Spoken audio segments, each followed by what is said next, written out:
10, 9, 8, 7, 6, 5, 4, 3, 2, 1, go. Welcome, Madden House coaches. Let's get it rocking. It's been a while since we did a show, but feels great to be back. And joining me, the Green Bay Packers, your commissioner, Ben. What's up, Ben? What's going on, guys? Awesome. Glad to be back here. I say we get right into it. We got some big trades, and that always goes down. We've been a league that is known for making some blockbuster deals, and they got right into it. What do you think had the biggest impact so far, weeks 1 through 3? Well, the biggest impacts that I've had seen so far is just all the different quarterbacks that have been traded. Now, some of them have been outstanding, and some have been just horrible trades just because of injuries. But just big names, Marcus Mariota, Watson, all these different quarterbacks are being switched off from teams, and some have great impact, some have least impact just because of injuries. And guys like to go after who they want. Some people will look at that and say, how could a guy trade Deshaun Watson? And it's all about scheme, right? Your guy, you go after guys that fit your scheme. Correct. You should go after guys who fit your scheme, how your play style in Madden.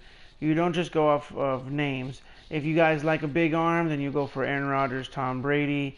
If you guys need a mobile quarterback, Watson. Yeah, if you need athletic, or if you just need accurate passers, like a Drew Brees doesn't have big arm strength, but 99 short. If you're doing the West Coast offense, it all depends on what you're going to do on your offense. Yeah, I see a lot of teams getting better with these trades. I really haven't seen anybody who has taken a negative hit other than the fact of possibly injuries. And we've seen a lot of guys go out and get someone, and then their debut games, they go down. Like Marcus Mariota, Freeman, your running back. How devastated was it losing Freeman for 15 weeks? Well, it was crucial because Freeman was leading in rushing and leading in receiving, just leading in all offensive yards. Well, as well as Mariota. Mariota was going, probably going into the game week 3. It was 5, 6 touchdowns already. The Bengals guy doesn't use him too much as a mobile quarterback, only when he needs to get, escaped. He's pretty good, proficient passer. But just, those accurate passes from a type of Mariota, now he has to go into a backup. And both guys got injured in that same game. And it makes a huge difference now that you have to kind of scheme differently, because if you had a mobile quarterback, now his backup is not so mobile. And then Freeman, now you have a fast running back. Now you go into your backup is Jones, which is more of a trucker. So now you have your game plan for that game switches, and obviously for the rest of the season, you have to make any trades or just game plan adjustments because it's not the same at all. Correct.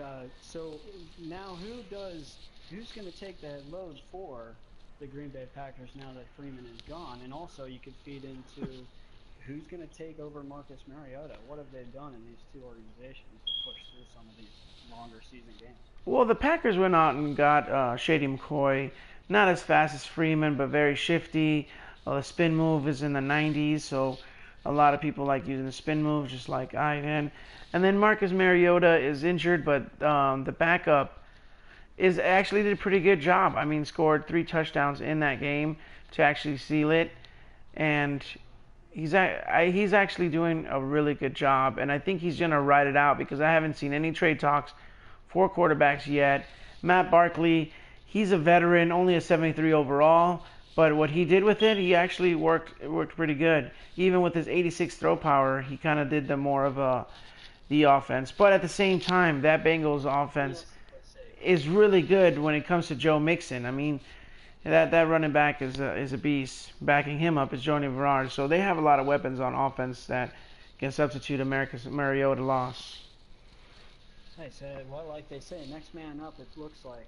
And talking about next man up, I want to reach right into getting some of these offensive and defensive players of the weeks. I'm just seeing some outstanding performances. In week 1, offensive player for the NFC Russell Wilson, 11 for 14, 345 passing yards, 5 touchdowns. He did turn over the ball twice. He was sacked 3 times and only had 16 yards, but it looked like he was really slinging the ball accurately.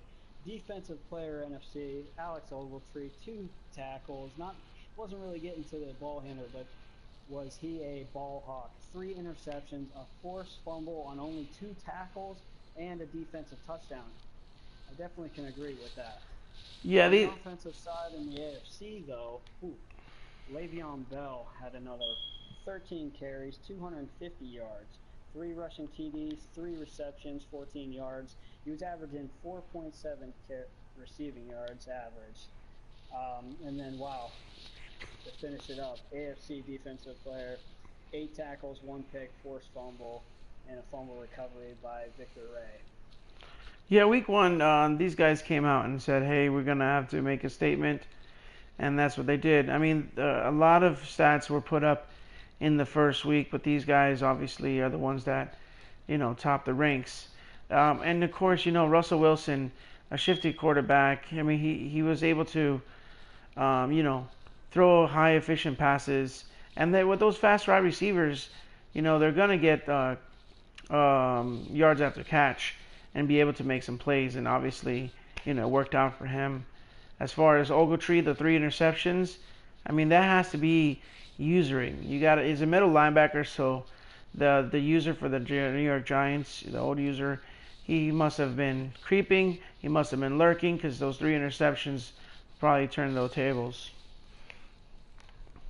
And I'd like to dive into it. Russell Wilson and Le'Veon Bell, we know who they are. They are top players in the NFL.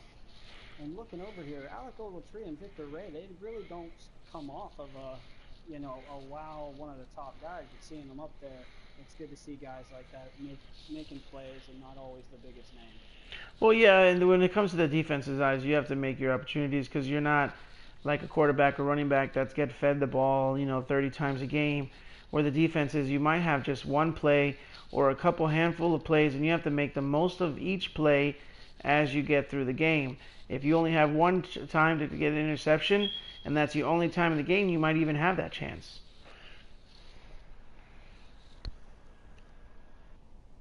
And break.